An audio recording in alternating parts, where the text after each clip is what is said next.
குப்பை பொறுக்கிறவங்கன்னா அவங்களுக்கு ஒரு கேவலமாக தெரியுது அவங்க இங்க ஒரு 1500 பேர் பொறுக்குறோம். ஓகே. காலையில நைட்டு. ஓகே. கானல் நீரா கடக்கும் வழியில் தெரியும் சுனையே. இங்கே வந்து நாங்கள் ஒரு 40 வருஷமாக பொறுக்கிறோம். நான் ஒரு 8 வருஷமா இங்கே தான் ஒர்க் பண்ணிட்டு இருக்கேன்.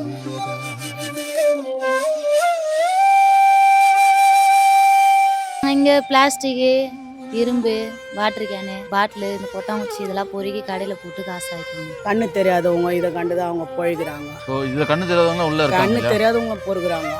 கால் இல்லாதவங்க ஒரு காலை வச்சுன்னு பொறுக்கிறாங்க. தீயறியும் கிளையின் துளிரும் காற்றோடு அது புகையாகும். கையில் ஊசி குத்திக்கும், பாட்டிலோடு குத்திக்கும், கையை அறுத்துப்போம், காலை அறுத்துப்போம். குப்பாலும் போது கேஸ் அடிக்கும். உள்ள பார்த்தேன், உள்ளே வீடெல்லாம் ஷெட்டெல்லாம் போட்டுருந்தாங்களே, எப்படி அது? வீடு இல்லாதவங்க கஷ்டப்பட்டு எங்கள் காசு அவங்க கிட்ட குத்து வாடகையில் போய் நாங்கள் அசிங்கப்பட்டு கெட்ட போயிடும். அவங்களோட அழகாக இப்படியே ஒரு டென்ட் வச்சோமா, அப்படியே அதுலேருந்து இங்கேயே சாமான் வச்சு இங்கேயே சமைச்சு சாப்பிட்டு குப்பை அரைக்கிறதுக்கு வந்து மிஷின் போட்டாங்க. அவங்களுக்கு இங்கே வேலை கொடுக்குறாங்க, எங்களெல்லாம் வெளியே தூத்துறாங்க. இப்போ குப்பை பிரிக்க தான் நான் இந்திக்காரன் அங்கேருந்து போய் கூட்டின்னு வரீங்க. அந்த குப்பிலேயே நாங்கள் பிறந்து அந்த குப்பிலேயே நாங்கள் வளர்ந்துக்கிறோம். எங்களுக்கு குப்பை பிரிக்க தெரியுது விட இந்திக்காரன் குப்பை பிரிச்சிடுவான்.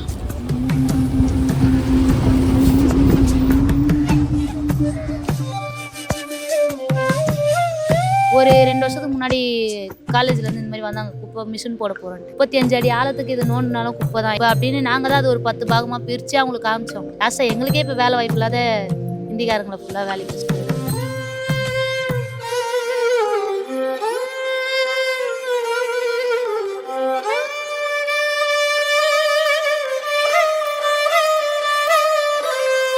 அவங்களோட ஃபர்ஸ்ட் கிளாஸாக நாங்கள் செஞ்சு தரோம். நாங்கள் சொல்லி கொடுத்தவங்க அவங்க உள்ள நீங்கள் வந்தால் தானே வெளியே போய் சொல்கிறதுக்கு. யாருமே உங்களை மாரி ஆள்லாம் அல்லோட கிடையாது. அவங்களாம் ஏன் உள்ளே விட்டீங்க அப்படி இப்படின்னு கேட்பாங்க. கடக்கும் நாளில் கரையில் ஏதோ காட்சி உண்டே. அக்கா உங்க பேரு? என் பேர் ஜெயந்தினா. ஓகே. எத்தனை வருஷமா இங்கே ஒர்க் பண்ணிட்டு இருக்கீங்க இந்த மாதிரி வேலை? நான் 10 வருஷமாண்ணா. நீங்கள் இங்கே ஏதோ பண்ணிட்டு இருக்கீங்களா வேலை, எப்படி அது? நாங்கள் இங்கே பிளாஸ்டிக்கு, இரும்பு, வாட்டர் கேனு, பாட்டிலு, இந்த கொட்டாங்குச்சி இதெல்லாம் பொறுக்கி கடையில் போட்டு காசு ஆகிக்கணும். ஓகே. வேறு வேலை வாய்ப்பு எங்களுக்கு தெரியாது. காலையில் எங்களுக்கு வருவோம், எங்களை யாரும் கேட்க மாட்டாங்க, எதுவும் இது பண்ணுவோம். காலையில் நாங்கள் வருவோம், பொறுக்குவோம், சாயந்தரம் 5 மணி நான் இதுமாரி பொறுக்கி வச்சுட்டு எடுத்து ஆஞ்சி போட்டு போயிடுவோம். சரிக்கா. இதில் இந்த வேலையில் என்னென்ன சிக்கல் இருக்குது, என்னென்ன சிரமம் இருக்குக்கா? இங்கே வந்து எங்களுக்கு எந்த சிக்கலும் இல்லை. என்ன ஒன்று வேலை செய்யும் போது கையில் ஊசி குத்திக்கும், பாட்டிலோடு குத்திக்கும், கையை அறுத்துப்போம், காலை அறுத்துப்போம். குப்பை அள்ளும் போது கேஸ் அடிக்கும். கொஞ்ச நேரம் நாங்கள் உட்காந்துனா எல்லாம் சரியாயிடும். கேஸ்னா எப்படி சொல்கிறீங்க? அது குப்பை தான் இந்த மாதிரி மேடு மேடாக இருக்குல்ல, இதெல்லாம் வந்து கொஞ்ச நாள் கழிச்சு அள்ளுவாங்க. அதுலேருந்து ஒரு கேஸ் மாதிரி வரும். ஓகே. அதை வச்சுச்சுன்னா கொஞ்சம் கேர் ஆகிடும். அவ்வளோ அது கொஞ்ச நேரத்தில் ஒரு 1 ஹவரில் சரியாயிடும். கொஞ்ச நேரம் உட்காந்து தண்ணி வச்சுன்னா சரியாயிடும். இதனால உங்களுக்கு ஏதோ உடம்பு எதுவும் ஹெல்த் எதுவும் பாதிக்காதாக்கா? அதெல்லாம் எதுவுமே இல்லை. எல்லாம் கொரோனா வருது, அது வருது, இது வருது. நாங்கள் எங்களுக்கு கொரோனா குப்பிலே நாங்கள் பொறிக்கிட்டோம். அது வண்டியெலாம் இங்கே தான் கொரோனா அந்த ஹோட்டல் ஹாஸ்பிட்டல் குப்பெலாம் இங்கே தான் இருக்கும். அதெல்லாம் நாங்கள் பொறுவோம். இதெல்லாம் எங்களுக்கு எந்த இதுவும் இல்லை. இந்த வேலையை வந்து நீங்கள் விருப்பப்பட்டு தான் செய்கிறீங்களா? எங்களுக்கு வேறு வேலை வாய்ப்பு தெரியாதுண்ணா. இதுதான் எங்களுக்கு தெரியும். எங்களுக்கு எழுத படிக்கலாம் தெரியாது. இதுதான் எங்களுக்கு தெரியும். வேறு வேலை எங்களுக்கு கிடச்சாலும் எங்களுக்கு போகிறதுக்கு யாருக்கிட்டேயோ கை கட்டி பதில் சொல்லணும்னு எங்களுக்கு அவசியம் இல்லை. இந்த வேலை தான் எங்களுக்கு தெரியும். குழந்தைங்கள ஸ்கூலுக்கு விட்டு வருவோம், வந்துட்டு எங்களால் உடம்பு முடிஞ்சால் செய்வோம், உடம்பு முடியலாம் போயிடும். இப்போ நாங்கள் வேறு வேலைக்கு போனால் நாங்கள் கை கட்டி பதில் சொல்லணும். ஏன் போகிறீன்னு கேட்பாங்க. இங்கேனா அப்படி கிடையாது. நாங்கள் இங்கே உடம்பு முடிஞ்சால் போறீங்க போய் இல்லையா வீட்டுக்கு கிளம்பி போயிடும். ஓகே. இப்போ நீங்கள் இங்கே எத்தனை பேர் ஒர்க் பண்ணுறீங்க? எல்லாமே எப்படி? இங்கே ஒரு 1500 பேர் பொறுக்கிறோம். ஓகே. காலையில் நைட்டு. ஓகே.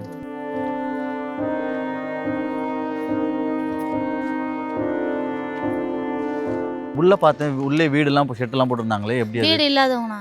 ஓகே. வீடு பாதி பேர் வீடு வாசல்லாம் இல்லை. வாடகை போனால் அது குப்பை நாத்தத்தில் வீடு தரமாட்டேன், குப்பை போடுறீங்க, உங்களுக்கு வீடு கிடையாதுன்னு கேவலமாக பேசுகிறாங்க. கஷ்டப்பட்டு எங்கள் காசு அவங்க கிட்டே குத்து வாடகையில் போய் நாங்கள் அசிங்கப்பட்டு கெட்ட போயிடுவாங்க. அதோட அழகாக இப்படியே ஒரு டென்ட் வச்சோமா, அப்படியே அதுலேருந்து இங்கேயே சாமான் வச்சு இங்கேயே சமைச்சு சாப்பிட்டு இங்கேயே இருந்துடும். அப்படி இல்லையா சமைக்க பாத்திரம் இல்லையா, ஹோட்டலில் வேணாந்து உள்ளே சாப்பிட்டு நைட்லேயும் வண்டிங்க தள்ளுவாங்க, கொட்டுவாங்க. நைட்டில் பொறுக்குவோம், தூக்கம் வந்தால் தூங்கல, நைட்டில் போடுவோம். சரிங்க. இங்கே நிறைய வடமாநில மக்கள்லாம் இருக்காங்க இல்லையா, அவங்களாம் பார்க்கப்படுது. அவங்களும் இங்கே வேலை பார்க்குறாங்களா? வடமாநில மக்கள்லாம் வந்து இப்போ இந்த மிஷின் போட்டாங்கண்ணா. அந்த குப்பை அரைக்கிறதுக்கு வந்து மிஷின் போட்டாங்க. அவங்களுக்கு இங்கே வேலை கொடுக்குறாங்க, எங்களெல்லாம் வெளியே தூத்துறாங்க. ஓகே. ஏன் நீங்களும் இங்கே தான் வேலை பார்க்குறீங்க? உங்களுக்கு வேலை கொடுக்குறாங்களா? கொடுக்க மாட்டாங்கண்ணா. நாங்களும் கேட்குறோம், எவ்வளோ போராடுறோம், எங்களுக்கு கொடுங்க. நாங்கள் செய்கிற வேலை தான் இது. நாங்கள் பொறுக்கிறோம், என்ன ஒன்று நாங்கள் குப்பையை அப்படியே பொறுக்கிட்டு நாங்கள் விட்டு போகிறோம். அவங்க மிஷினில் போட்டு நாங்கள் பொறுக்கிறதா அவங்க பொறுக்குறாங்க. Okay. நாங்கள் தான் அவங்களுக்கே அது இதுதான் பொறுக்கணும் அப்படின்னு நாங்கள் தான் அதை அவங்களுக்கே கற்றுக் கொடுத்தோம். ம். ஒரு 2 வருஷத்துக்கு முன்னாடி காலேஜ்லேருந்து இந்த மாதிரி வந்தாங்க, குப்பை மிஷின் போட போகிறோன்ட்டு. 35 அடி ஆழத்துக்கு இது நோண்டினாலும் குப்பை தான், எந்தெந்த குப்பை மக்காத குப்பை அப்படின்னு நாங்கள் தான் அது ஒரு 10 பாகமாக பிரித்து அவங்களுக்கு காமிச்சோம். ஓகே. இது இப்படி பிரிக்கணும், அது அப்படி பிரிக்கணும், ஊசி இப்படி எடுத்துக்கணும் அப்படி எடுத்துக்கணும், நாங்கள் தான் அதை காமிச்சோம்.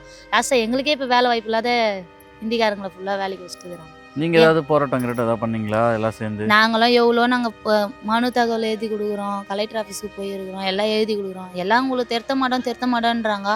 ஆனால் இருக்க உள்ள இதுமாரி பிளான் மிஷின் போட்டு தான் வராங்க.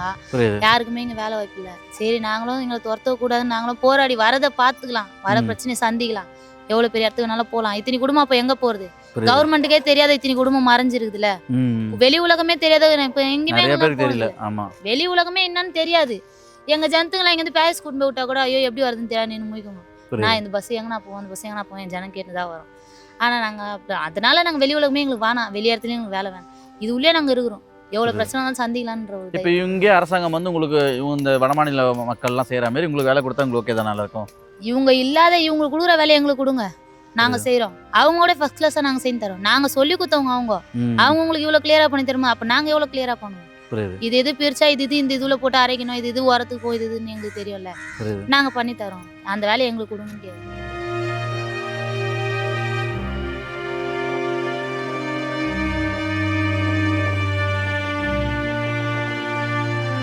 அக்கா உங்க பேருக்கா? என் பேர் ராக்கு. ராக்கா? இது WWE ராக்கா? WW ராக்கு. ஓகே, இங்க வச்ச பேரா எல்லாருமே உங்களுக்கு? இல்லை இல்லை, எனக்கு பூர்வீகமாக அதான் ராக்குன்னு தான் பேர். ராக்குன்னு தான் உங்க பேர். சூப்பர்க்கா. இந்த எத்தனை வருஷமா இங்கே வேலை பார்த்துட்டு இருக்கீங்க நீங்கள்? இங்கே வந்து நாங்கள் ஒரு 40 வருஷமாக போடுவோம். 40 வருஷமா பொறுக்கிட்டு இருக்கீங்க. இந்த வேலையை நீங்கள் பிடிச்சி தான் விரும்பி தான் பண்ணுறீங்களா? வேறு வேலை இல்லை, அதனால தான் இந்த வேலை செய்வோம். புரியுது. இந்த வேலையில் என்னென்ன சிரமம் இருக்குது, என்னென்ன சிக்கல்கள்லாம் இருக்குது? எல்லாமே சிக்கல் தான், ஆனால் அது தொழில் இல்லை. புரியுது. அதை தான் நம்ம இது பண்ண முடியும். ஏன்னா சின்ன வயசுலேருந்து இதை தான் நம்ம வந்து தொழிலாக வச்சு நடத்துகிறோம். இதுதான் நம்மளுக்கு கடவுள், இதுதான் நம்மளுக்கு சோறு போடுற தெய்வம்.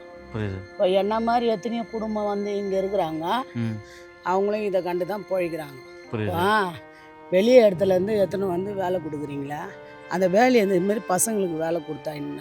புரியுது. இந்திக்காரங்க அவங்க வேலை பார்க்கட்டும், அவங்க வேலையை அவங்க பார்க்கட்டும், இருந்தாலும் இந்த குப்பை போகிறவங்களுக்கும் வேலை கொடுக்கணும்ல.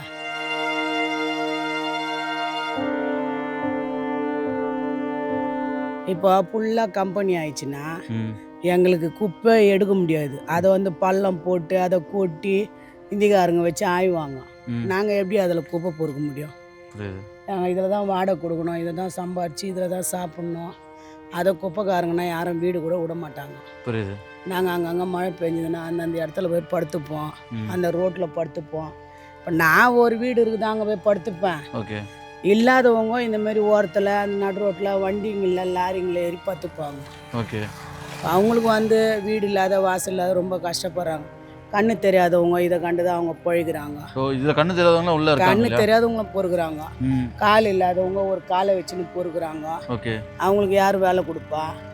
அதாவது வயசானவங்க கண்ணு தெரியாதவங்களாங்கிறாங்க, அவங்களுக்கு ஒரு பென்ஷன் கொடுத்தோட பரவாயில்ல.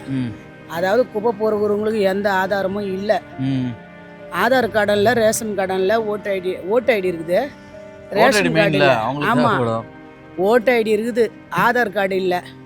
மீதி இந்த ரேஷன் கார்டு இதெல்லாம் யாருக்குமே இல்லை. பேன் கார்டு அது இதெல்லாம் வரதில்லை. அதெல்லாம் எதுவுமே இந்த குப்பை பொறுக்கிறவங்களுக்கு தர்றது கிடையாது. குப்பைன்னா குப்பை பொறுக்கிறவங்கன்னா அவங்களுக்கு ஒரு கேவலமாக தெரியுது அவங்க கண்ணுக்கு. ஆம்பளை பசங்க வயசு பசங்கள்லாம் குப்பை பொறுக்கிறாங்க. ஏன் அவங்களுக்கு அந்த வேலையை கொடுத்தோன்னா அவங்க செய்வாங்க. இப்போ குப்பை பெருக்கிறவங்க குப்பைக்காரங்கெல்லாம் வந்து படிச்சுட்டா வேலை செய்கிறாங்க, குப்பை தானே பொறுக்கிறாங்க. அந்த வேலையை அந்த வயசு பசங்களுக்கு கொடுக்க வேண்டியது தானே. இப்போ வயசானவங்களுக்கு அவங்களுக்கு ஒரு பென்ஷன் மாதிரி கொடுத்தா கூட கிடப்பாங்க. இல்லை இங்கேயே ஒரு சமூக கூட மாரி கட்டி விட்டா கூட அந்த குப்பை பொறுக்கிறவங்கலாம் அதில் போய் படுத்துப்பாங்க. எந்த ஒரு இதுவுமே இல்லாத இந்த குப்பை மேட்டில் நாங்கள் வாழ்ந்துன்னு வரோம். ஓகே. ஒருவேளை கவர்மெண்ட் வந்து நீங்கள் குப்பை பொறுக்கிறது வந்து ஏற்றுக்க முடியாமல் வேணான்னு சொல்லிட்டு உங்களை ஸ்டாப் பண்ணுறாங்க, அந்த மாதிரி எடுத்துக்கலாமா? வேறு ஏதாவது வேலை பார்ப்பீங்களா? கவர்மெண்ட் வந்து எடுத்துக்கிட்டோம், எல்லாம் இந்த கான்ட்ராக்டை கூட மொத்தத்தையும் மாறிக்கிட்டோம். எங்களுக்கு தேவையானதை பண்ணிட்டு எடுத்துக்கிட்டோம். புரியுது. உங்கள் வேலை வாய்ப்பு உங்களுக்கு கொடுத்து எங்களுக்கு ஒரு வேலையை கொடுக்கிட்டோம். இப்போ நாங்கள் வீடு இல்லாத ரோட்டில் இருக்கிறோம், எங்களுக்கு ஒரு வீடு கொடுக்கிட்டோம். எங்களுக்கு ஒரு வேலையை கொடுக்கும், எங்கள் பிள்ளைங்களுக்கு என்ன வாழ்வாதாரம், படிப்பு செலவு எல்லாத்தையும் கவர்மெண்ட்டு ஏற்றுக்கிட்டோம். புரியுது. எங்களுக்கு வெளியே தத்துட்டோம். ஓகே, நானும் இந்த ரோட்டில் நிறைய தடவை வந்துட்டு போயிருக்கேன். ஆனால் உள்ள இப்படி ஒரு ஒரு ஒரு ஊரே இருக்காம இருக்கு, சின்ன உள்ள ஊரே. நீங்கள் வந்தால் தானே வெளியே போய் சொல்கிறதுக்கு. புரியுது. யாருமே உங்களை மாரி ஆள்லாம் அல்லோட கிடையாது. ம் அவங்களாம் ஏன் உள்ளே விட்டீங்க அப்படி இப்படின்னு கேட்பாங்க. புரியுது.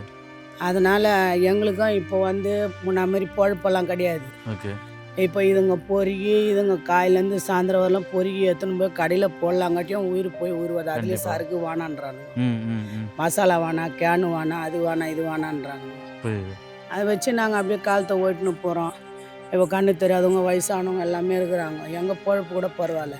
ஓகே. அவங்களாம் அந்த மெயின் ரோட்டில் தான் போய் படுத்துக்கிறாங்க. புரியுது புரியுது. அவங்களுக்கும் வீடு இல்லை, வாசல் இல்லை, எதுவுமே இல்லை. ஏன் அரசாங்கம் இந்த குப்பை பொறுக்கிறவங்களுக்கு ஒரு வீடு வாசல் கொடுத்தா என்ன? ஓகே, இந்த மாதிரி முடிவுக்கு அரசாங்கம் என்ன நடவடிக்கை எடுத்தால் நல்லா இருக்கும்னு நினைக்கிறீங்க? அரசாங்கம் வந்து இப்போ நாங்கள் வீடு இல்லாதக்கிறோம், ம் எங்களுக்கு அந்த வீடு கொடுக்க சொல்லுங்க. ஓகே. இப்போ வேலை இல்லாத இருக்கிறோம், இப்போ எல்லாருக்கும் வேலை கொடுக்குறீங்க, அந்த வேலை கொடுங்க. நாங்கள் குப்பை பொறுக்க மாட்டோம். ம் ம் அதுவும் குப்பைன்னா குப்பை வேலை கொடுத்தா தான் எங்களால் செய்ய முடியும். புரியுது. குப்பைன்னா பெருகிற வேலை, இந்த ஹவுஸ் இதுமாரி வேலை தான். குப்பை ஆயிடுது, பிரிக்கிறது, தரம் பிரிக்கிறது, இப்படி தான் எங்களால் வந்து செய்ய முடியும்.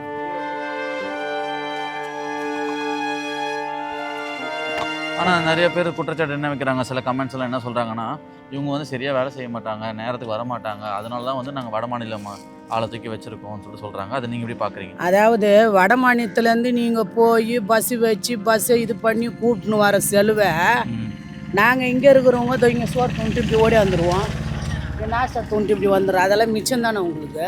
நாங்கள் இங்கேயே இருக்கிறோம், இப்படியே பூந்து இப்படியே போய் வேலை செய்யிட்டு இப்படியே வந்து பார்த்துப்போம். அது காலங்காலமாக செய்கிற வேலை. அது வந்து 3 தலைமுறையாக வேலை செய்கிறோம். எனக்கு இப்போ 40 வயசு, ம் ம் 46 வயசு ஆகுது. 3 தலைமுறையாக 4 தலைமுறையாக இது உள்ள குப்பை பொறுக்கிறோம். புரியுது. எங்கள் அம்மா குப்பை பொறுக்கி, எங்கள் ஆயா இதுமாரி தலைமுறையாக குப்பை பொறுக்கிறோம். ஓகே. நம்ம வந்து இன்னைக்கு நேற்று குப்பை பொறுக்கலையே. அவங்க தேவைங்களை சந்திச்சுட்டு ஏதாவது கவர்மெண்ட்டு அரசாங்கம் அவங்களுக்கு ரேஷன் கார்டோ ஏதோ இந்த பார்த்துட்டு இந்த ஜனத்துக்கும் ஏதாவது உதவி பண்ணுற மாதிரி இருந்தால் பரவாயில்ல. ஆனால் நீங்கள் விரும்புகிறீங்களா இதை, வருங்கால சங்கதிகள் வந்து இதே வேலையை பார்த்தா ஓகே பா தான்? நமக்கு அதெல்லாம் முடிஞ்சிச்சுப்பா. ம் இருந்தால் கூட நம்ம புள்ளிங்க இருக்குதுல்ல, ம் அவங்களுக்கு வேலை கொடுங்க. புரியுது வயசானவங்களுக்கு ஒரு சமூக கூட மாதிரி கட்டி விடுங்க. புரியுது. இந்த வயசு பொம்பளைங்களுக்கு ஒரு வீடு கொடுங்க. அது என்னவோ வரியோ போட்டு வாங்கிக்கோங்க. ம் ம் அதெல்லாம் இருந்தால் நாங்கள் அந்த குப்பை வேலை கொடுத்தீங்கன்னா அந்த வேலையை நாங்கள் செஞ்சுட்டு போகிறோம். புரியுது. ஆக மொத்தத்தில் குப்பை தரம் பிரிக்கிற வேலையை கொடுத்தா தான் அவங்க செய்வாங்க. ஓகே. இந்த ஹவுஸ் கீப்பிங் வேலை, அதுனா பெனாயில் கினாயில் அடிக்கிறது கூட அவங்களுக்கு அதெல்லாம் என்னன்னு கூட தெரியாது. தெரியாது. ம் இப்போ குப்பை பிரிக்க தான் நான் இந்திக்காரன் அங்கேருந்து போய் கூட்டின்னு வரீங்க. ம் அந்த குப்பையிலே நாங்கள் பிறந்து அந்த குப்பையிலே நாங்கள் வளர்ந்துக்கிறோம். எங்களுக்கு குப்பை பிரிக்க தெரியுது கூட இந்திக்காரன் குப்பை பிரிச்சுடுவான். புரியுது புரியுது. சரிங்கக்கா, உங்களுக்கு ஒரு நல்ல விடிவு காலம் வேணும்னு சொல்லிட்டு நாங்கள் ரிஃப்ளெக்ட் டீம் சார்பாக நாங்கள் கேட்டுக்கிறோம். நன்றிக்கா. இப்போ அதேமாரி இந்த ஜனத்தங்களை வந்து அரசாங்கம் சந்தித்து அவங்களுக்கு ஏற்ற வேலையோ அவங்கள வந்து பார்க்கணும். புரியுது. இதுக்குள்ள அவங்க வருவாங்களான்னு நினச்சிக்கிட்டு பார்க்க முடியலக்கா. ஆமாம், அவங்களுக்கு ஏதாவது உதவி இந்த அரசாங்கம் வந்து கண்டிப்பாக செய்யணும். நான் ஒரு 8 வருஷமாக இங்கே தான் ஒர்க் பண்ணிட்டு இருக்கேன். கஷ்டப்படுறது நம்ம கஷ்டப்படுறத பொறுத்து தான் இருக்குது. யாரும் எந்த தொல்லைலாம் கொடுக்க மாட்டாங்க. நம்ம இஷ்டத்துக்கு வரலாம், நம்ம இஷ்டத்துக்கு போகலாம். ஓகே, இதில் வருமானம்லாம் வருதா இதில் உங்களுக்கு? சரியா? அதான் நம்ம ஒரு நாள் வேலை செய்யறதை பொறுத்து இருக்கு. 10 மணிக்கு வருவோம், சாயந்தரம் 5 மணிக்கு போவோம். ஓகே, இது கவர்மெண்ட் எதாவது அமைச்சு கொடுத்துருக்காங்களா இல்லை நீங்களே பண்ணுறது வேலையா? நாங்களே செய்யறது. இதை விருப்பப்பட்டு தான் பண்ணுறீங்களா நீங்கள்? நாங்களே தான் பண்ணுறோம்.